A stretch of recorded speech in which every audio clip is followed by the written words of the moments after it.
Bruce Nolan works as a reporter for TV news in Buffalo, New York, covering fluff stories.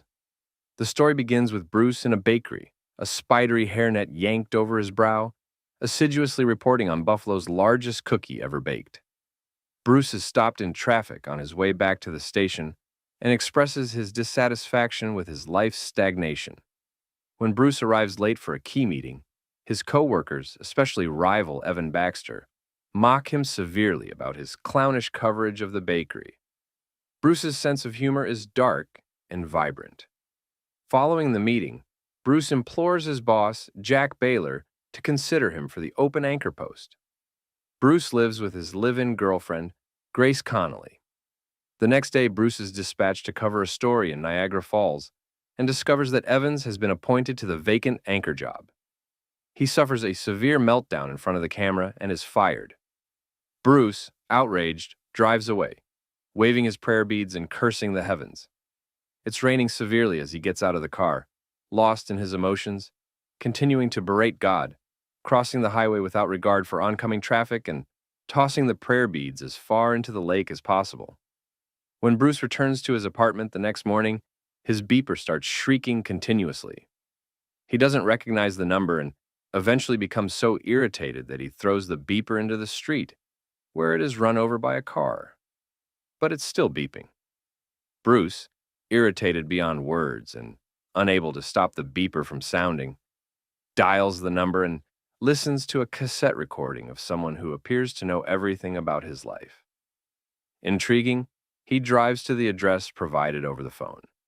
He enters into a warehouse and finds the ground floor unoccupied, except for an African-American janitor sweeping the floor. Bruce asks directions to room 7 on the 7th floor, only to learn that the elevator does not work. As he walks for the stairs, the janitor asks him to help sweep the floor, to which Bruce responds that he would be pleased to assist in 7 days at 7 o'clock. When Bruce arrives on the 7th floor, he finds himself in a large, empty room painted dazzling white. As he shouts for aid, the janitor climbs a ladder through a hole in the ceiling that leads to a brightly lit room above. Bruce believes the janitor must have taken the elevator to arrive ahead of him, and he watches as he removes his coveralls and sits behind a white desk, neatly clothed in a white coat and tie, revealing, much to Bruce's amusement, that he is, in fact, God. God then shows his might by showing Bruce a file cabinet, storing everything that has occurred in his life. The drawer is so long that it drags Bruce across the room before slamming shut and pulling him along behind. God has a plan for Bruce. Bruce believes God isn't doing a good enough job, so he will grant Bruce all of his abilities to see if he can do better. God returns to his ladder and claps for the lights to come back on so he can climb up. Outside on the street, Bruce realizes he can walk across the puddle that tripped him earlier. His automobile won't start until he slams his hands against the steering wheel and cries, "Start!" As he drives, he discovers that all of his desires, such as becoming Clint Eastwood, are easily attainable. Bruce stops at a cafe for coffee, but the waitress encourages him to add an order of tomato soup. He accepts, and then proceeds to try splitting the Red Sea with his bowl of tomato soup. The soup splits in two, and Bruce's hair flies back, frightening another customer and the waitress.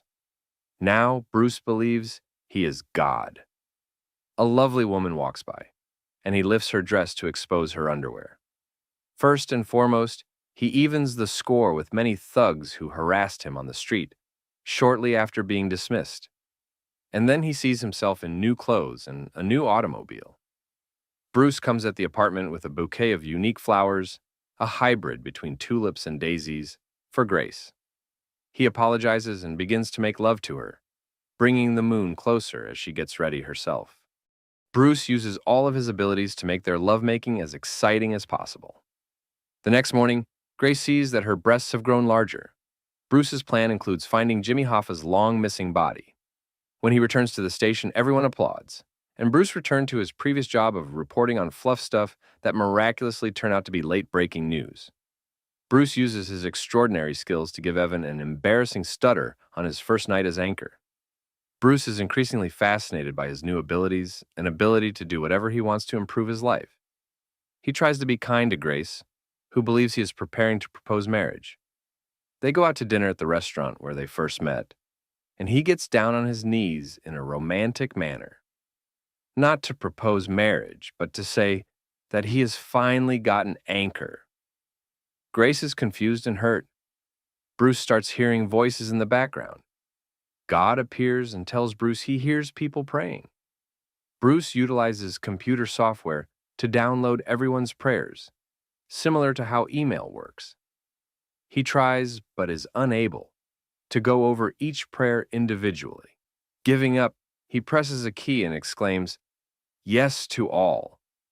Unfortunately, this means that everyone who was hoping to win the lottery wins all at once, resulting in each winner only receiving $17, and chaos ensues.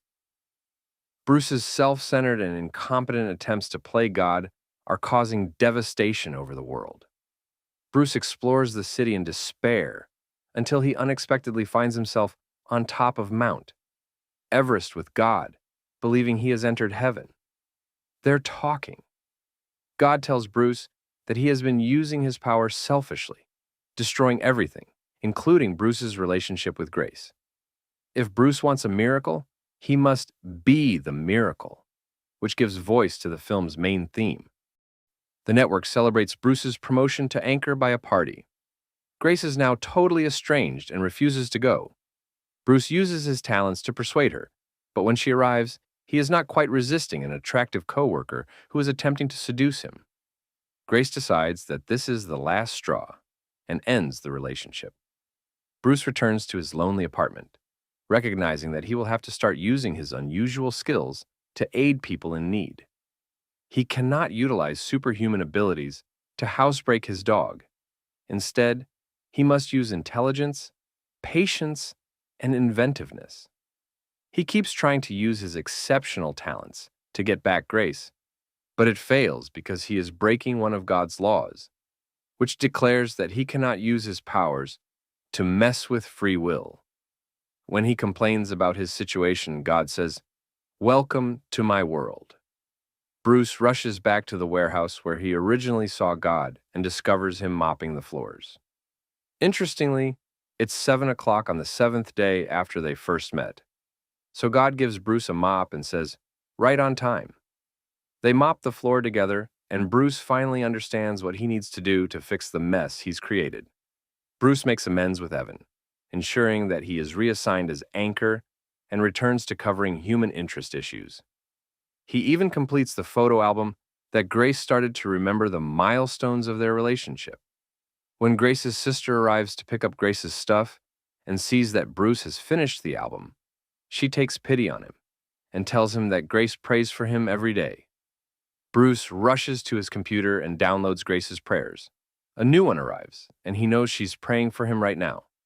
He sees her cry and feels completely desolate and helpless, wandering about the city in a state of emotional misery, much as the night he was fired. He kneels in the middle of the road to pray and gets hit by an incoming truck. Bruce unexpectedly finds himself in the clouds, face to face with God in heaven. They talk, and God shows Bruce how to pray. When Bruce gets the hang of it, God slams his fingers into Bruce's chest, causing a loud crashing buzz that Bruce finds extremely uncomfortable. Then, in the middle of the road, Bruce awakens to blazing lights while being defibrillated by an EMT. Next, we see Bruce in a hospital bed looking very battered. Grace arrives and climbs into the bed, filled with compassion and forgiveness. After getting out, he returns to the bakery where we saw him at the beginning of the film, remaining in a cast. The bakers showcase a massive cookie in the shape of a hypodermic needle to promote the Red Cross blood drive, and a large throng gathers to donate. Bruce announces his and Grace's engagement.